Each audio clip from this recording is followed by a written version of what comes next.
해도 안 되고 자꾸만 무너져요. 저는 글렀나 봐요. 치유 열심히 하시는 분들한테 종종 듣는 말인데요.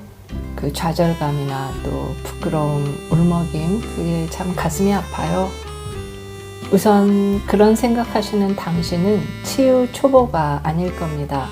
왜냐하면 치유 초기에는 알아듣고 적용하는 속도가 빠르거든요. 그래서 비교적 쉽게 느껴지고 재미도 있고 자신감이나 효능감도 맛보니까 신나겠죠. 그런데 어느 정도 깊이 들어와서 자기를 들여다보면 막막하거든요. 이런 단계에서는 어떤 마음을 먹으면 좋을까? 제 경험을 3가지로 정리해 볼게요. 첫째로 나만 그런 게 아니다 입니다. 저 역시 힐러가 된 이후에도 똑같이 반복되는 내 자신의 패턴에 정말 절망감에 밀려오고 울고 싶더라고요. 그럴 때 위로가 됐던 구절이 성경의 예수 말씀이었는데 안 되거든 7번씩 70번이라도 해라. 어쩌면 예수님도 자신이 잘 안 돼서 힘드셨던 걸까? 또 당신께서 가르치시던 많은 제자들을 보면서 이게 이렇게 힘든 일이구나를 이해하셨구나. 그러니 7번씩 70번, 나도 490번은 해봐야 되겠다. 그렇게 용기를 가졌었고요. 또 도덕경을 읽으면서 노자에게서도 정말 큰 위로가 되었는데 이분도 이런 절망감을 겪었구나 하는 걸 느끼게 하는 표현이 있더라고요. 남들은 멀쩡하게 잘만 사는데 나는 맨날 바람이 거세게 불고 물결이 몰아치는구나 이런 표현이 있는 거예요. 제 두 눈이 딱 떠지면서 그 다음에 노자는 어떻게 하셨을까 침을 꼴깍 삼키면서 다음 문장을 읽었죠. 그랬더니 나는 내 안으로 깊이 들어가 버렸다. 그렇게 적혀 있더라고요. 성경 말씀과 같죠. 내 안에 신성을 찾아 들어간다.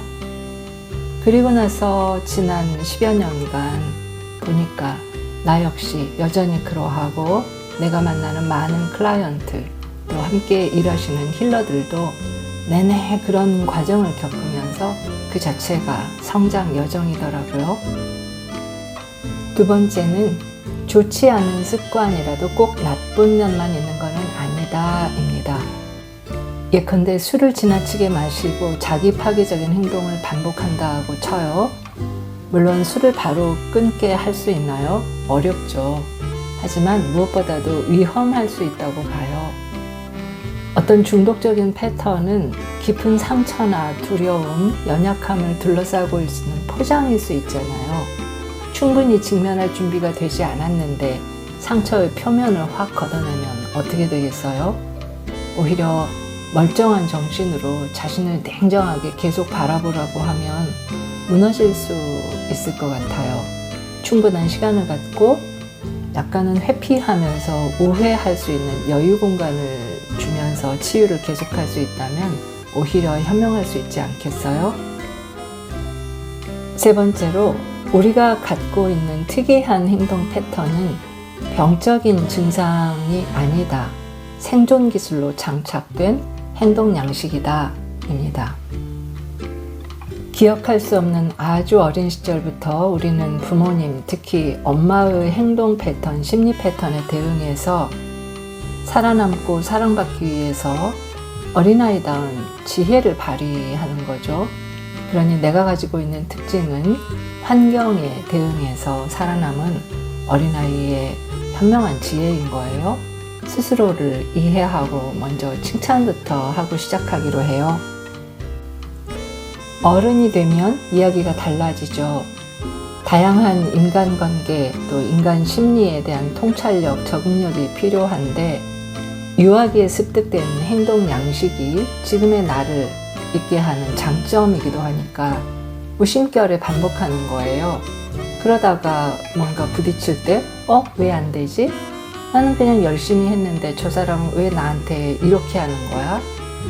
너가 나쁘잖아. 나는 희생자야. 나는 완벽하진 않더라도 그래도 착하잖아. 왜 안 알아주는 거야? 이런 상태를 선한 희생자 의식이라고 하는데 유아적인 심리와 행동 패턴의 대표적인 특징이죠. 성숙하지 못하다라는 뜻입니다.